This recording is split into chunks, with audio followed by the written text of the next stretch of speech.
Hello दोस्तों, serial मंगल लक्ष्मी की बात करें तो दोस्तों यहाँ पर तो लक्ष्मी को सब सच पता चल जाने वाला है कार्तिक और जिया के बारे में।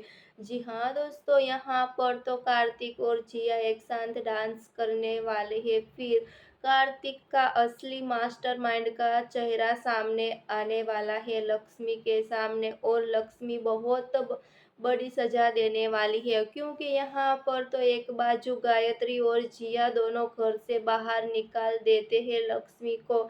फिर कार्तिक जान तो बचा लेते हैं, लेकिन कार्तिक का असली मास्टरमाइंड का चेहरा सामने आने वाला है। जी हाँ दोस्तों, आगे धमाकेदार ट्विस्ट मिलने वाला है। आगे देखने के लिए जुड़े रहे किरण सीरियल स्टोरी के साथ दोस्तों। सब्सक्राइब और कमेंट करके हमें ज़रूर बताना कि लक्ष्मी और कार्तिक की जोड़ी अच्छी लगे है कि जिया और कार्तिक की जोड़ी अच्छी लगे है। जी हाँ, फिलहाल लिए बस इतना सा।